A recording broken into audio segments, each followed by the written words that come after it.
kami dari kelompok 2 ingin mempresentasikan materi tentang manajer is leader atau manajer sebagai pemimpin. Perkenalkan, nama saya Anugrah Mutiara selaku pemateri pertama. Perkenalkan, nama saya Mutmenega Putri selaku materi kedua. Perkenalkan, nama saya Kania selaku pemateri ketiga. Perkenalkan, nama saya Nasyil Arham selaku pemateri keempat. Perkenalkan, nama saya Vanesha sebagai pemateri terakhir. Selamat menonton! Definisi pemimpin dan kepemimpinan. Siapakah pemimpin dan apa itu kepemimpinan? Pemimpin yaitu seseorang yang dapat mempengaruhi orang lain dan memiliki wewenang manajerial. Kepemimpinan yaitu apa yang dilakukan pemimpin, proses mempengaruhi kelompok untuk mencapai tujuan. Idealnya, semua manajer harus menjadi pemimpin. Teori kepemimpinan awal. Teori sifat dari 1920-an sampai 1930-an. Yang pertama, penelitian yang difokuskan pada pengidentifikasian karakteristik pribadi yang membedakan pemimpin dari non-pemimpin yang tidak berhasil. Yang kedua, penelitian selanjutnya tentang proses kepemimpinan mengidentifikasi. Ada 7 yang terkait dengan kepemimpinan yang sukses. Yang pertama, dorongan. Yang kedua, keinginan untuk memimpin. Yang ketiga, kejujuran dan integritas. Yang keempat, percaya diri. Yang kelima, kecerdasan. Yang keenam, pengetahuan yang relevan. Dan yang ketujuh, pekerjaan dan ekstroversi. Adapun juga teori perilaku studi Universitas Loa mengidentifikasi 3 gaya kepemimpinan. Yang pertama, gaya otokratis, yaitu otoritas terpusat, partisipasi rendah.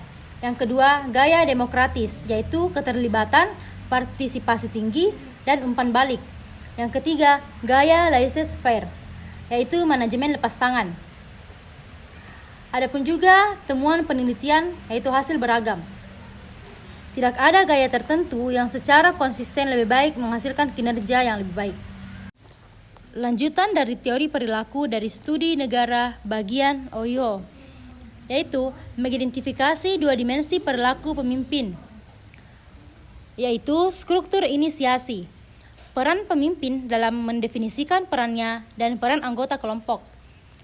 Yang kedua, pertimbangan, kepercayaan dan rasa hormat timbal balik dari pemimpin terhadap ide dan perasaan anggota kelompok. Hasil campuran studi negara bagian Ohio. Pemimpin yang memiliki pertimbangan tinggi atau struktur tinggi umumnya, tetapi tidak selalu mencapai skor tinggi pada kinerja dan kepuasan tugas kelompok. Yang kedua, bukti menunjukkan bahwa faktor situasional tampak sangat mempengaruhi efektivitas kepemimpinan. Studi Universitas Michigan. Yang pertama, mengidentifikasi 2 dimensi perilaku pemimpin, yaitu berorientasi pada karyawan, menekankan hubungan pribadi. Yang kedua, berorientasi pada produksi, yaitu menekankan pencapaian tugas. Adapun juga temuan penelitian, pemimpin yang berorientasi pada karyawan sangat terkait dengan produktivitas kelompok yang tinggi dan kepuasan kinerja yang tinggi. Grit manajerial. Menilai gaya kepemimpinan menggunakan 2 dimensi. Yang pertama, kepedulian terhadap orang-orang. Yang kedua, kepedulian terhadap produksi. Adapun juga penempatan gaya manajerial dalam 5 kategori. Yang pertama, manajemen yang buruk. Yang kedua, manajemen tugas. Yang ketiga, manajemen yang moderat. Yang keempat, manajemen klub negara. Dan yang kelima, manajemen tim. Selanjutnya, 3 teori kontingensi utama kepemimpinan. Yang pertama, model Fedler mengusulkan bahwa kinerja kelompok yang efektif bergantung pada kecocokan yang tepat antara gaya pemimpin dalam berinteraksi dengan pengikut dan sejauh mana situasi memungkinkan pemimpin untuk mengendalikan dan mengaruhi. Adapun asumsinya yaitu gaya kepemimpinan tertentu seharusnya paling efektif dalam berbagai jenis situasi. Pemimpin tidak mudah mengubah gaya kepemimpinannya. Diperlukan penyesuaian antara pemimpin dengan situasi atau perubahan situasi agar menguntungkan pemimpin. Dan adapun kuesioner kanker yang paling tidak disukai, seperti menentukan gaya kepemimpinan dengan mengukur respon terhadap 18 kata sifat yang kontras. Skor tinggi, gaya kepemimpinan berorientasi hubungan. Skor rendah, gaya kepemimpinan berorientasi tugas. Faktor situasional dalam mencocokkan pemimpin dengan situasi, hubungan pemimpin anggota, struktur tugas, dan kekuatan posisi.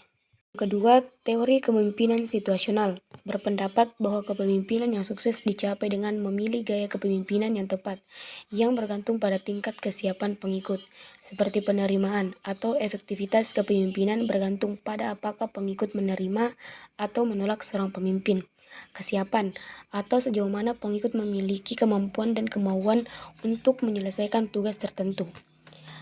Para pemimpin harus melepaskan kendali dan kontak dengan pengikutnya saat mereka menjadi lebih kompeten. Menciptakan 4 gaya kepemimpinan spesifik yang menggabungkan 2 gaya kepemimpinan Fedler, seperti menceritakan atau kepemimpinan tugas tinggi hubungan rendah, penjualan atau tugas tinggi kepemimpinan hubungan tinggi, atau berpartisipasi, kepemimpinan tugas rendah, kepemimpinan hubungan tinggi, atau pendelegasian, tugas rendah, kepemimpinan hubungan rendah. Selanjutnya ada 4 tahap kesiapan pengikut. Yang pertama R1, pengikut tidak mampu dan tidak mau. R2, pengikut tidak mampu tetapi bersedia. R3, pengikut mampu namun tidak mau. R4, pengikut mampu dan bersedia. Dan adapun model jalur atau tujuannya yaitu menyatakan bahwa tugas pemimpin adalah membantu pengikutnya dalam mencapai tujuan mereka dan memberikan arahan atau dukungan untuk memastikan bahwa tujuan mereka sesuai dengan tujuan organisasi. Dan adapun tergantung pada situasinya, seperti para pemimpin memiliki gaya kepemimpinan yang berbeda pada waktu yang berbeda, seperti pemimpin direktif, pemimpin yang suportif, pemimpin yang partisipatif, dan pemimpin yang berorientasi pada pencapaian. Materi selanjutnya yaitu pandangan kontemporer tentang kepemimpinan. 1. Kepemimpinan transaksional. Pemimpin yang membimbing atau memotivasi pengikutnya ke arah tujuan yang ditetapkan dengan menjelaskan persyaratan, peran, dan tugas. Kedua, kepemimpinan transformasional. Kepemimpinan yang memberi inspirasi kepada pengikutnya untuk melampaui kepentingan pribadi mereka demi kebaikan organisasi dengan memperjelas persyaratan, peran, dan tugas. Ketiga, kepemimpinan karismatik. Seseorang pemimpin yang antusias dan percaya diri, yang kepribadian dan tindakannya memengaruhi orang untuk berperilaku dengan cara tertentu. 1. Karakteristik pemimpin yang karismatik. 2. Punya visi. 3. Mampu mengartikulasikan visi. 4. Bersedia mengambil resiko untuk mencapai visi. 5. Peka terhadap lingkungan dan kebutuhan pengikut. 6. Menunjukkan perilaku yang tidak biasa. Yang keempat ada kepemimpinan visioner. Seseorang pemimpin yang menciptakan dan mengartikulasikan visi masa depan yang realistis, kredibel, dan menarik yang memperbaiki situasi saat ini.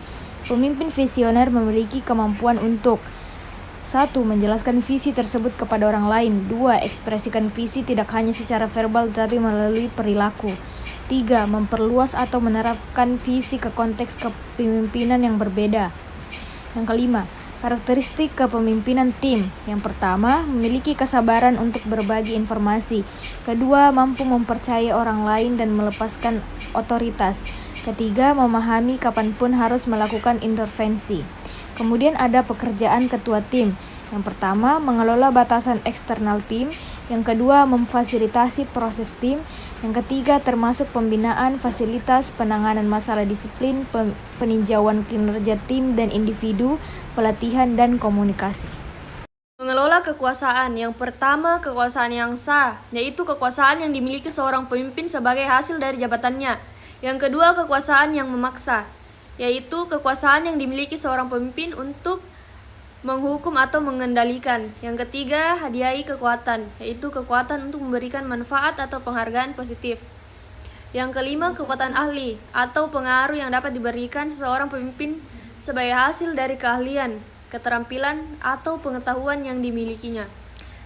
Yang terakhir, kekuatan referensi, kekuatan seorang pemimpin yang muncul karena sumber daya yang diinginkan atau sifat pribadi yang dikagumi seseorang.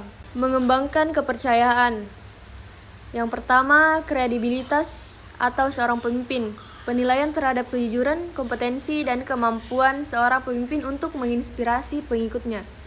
Yang kedua, mempercayai keyakinan pengikut atau orang lain terhadap integritas, karakter, dan kemampuan seorang pemimpin.